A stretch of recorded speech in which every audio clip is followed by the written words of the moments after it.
Hi friends, welcome to my channel.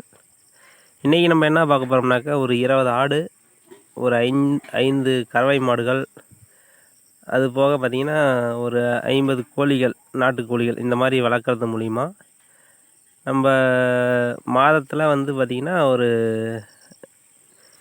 20,000 வரையும் சம்பாதிக்க முடியுங்க.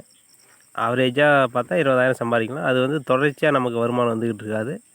அதை வந்து நம்ம தொடர்ந்து பண்ணும்போது அது இன்னும் அதிக கூட படுத்தலாம்.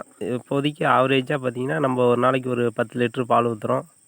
ஒரு 20 ஆடுகள் அதை வளர்க்குறோம்னாக்க, அதே மாதிரி கோழிகள் வந்து 50 வளர்க்குறது, அது வந்து முட்டை விற்கும்.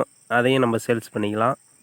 அது போக பார்த்திங்கன்னா வீக்லி ஒன்ஸு நம்ம கறி கடையில் சேல்ஸ் பண்ணுறோம் கோழிகளை. அப்படிங்கும்போது அதில் வந்து பல்க் அமௌண்ட் வரும். அதை வந்து நம்ம ஆவரேஜ் பண்ணும்போது ஒரு மாதத்துக்கு 20,000 வரையும் சம்பாதிக்க முடியும்.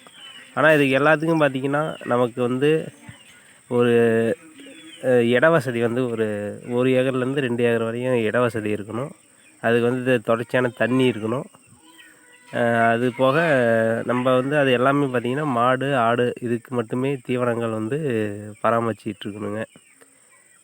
அதே மாதிரி பார்த்திங்கன்னா இன்வெஸ்ட் வந்து ஸ்டார்டிங்கில் கொஞ்சம் அதிகமாக தான் இருக்கும். ஏன்னா கோழிகளுக்குலாம் நல்லா வந்து இடம் அதிகமாக இருந்தால் தான் அதுக்கு வந்து சில அமைப்பெல்லாம் வந்து கரெக்டாக போட்டால் தான் கோழிகள் வந்து நோய் வராமல் வளர்க்க முடியும். மாடுகளுக்கும் அதே மாதிரி பார்த்திங்கன்னா பகலில் வந்து நிழல் இருக்கணும்.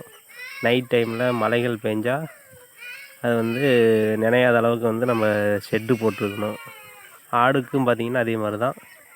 இந்த மாதிரி பண்ணுறது மூலிமா நமக்கு இட வசதி இருக்குது, நம்மளால் பார்க்க முடியும். இது இத்தனையும் பார்க்குறதுக்கு பார்த்திங்கன்னா நமக்கு குறைஞ்சது ஒரு 2 ஆள் தேவைப்படுங்க. வீடியோ பிடிச்சதாக லைக் பண்ணுங்கள். நம்ம சேனலுக்கு புதுசாக வந்தீங்கன்னா சப்ஸ்கிரைப் பண்ணுங்கள். தேங்க்யூ.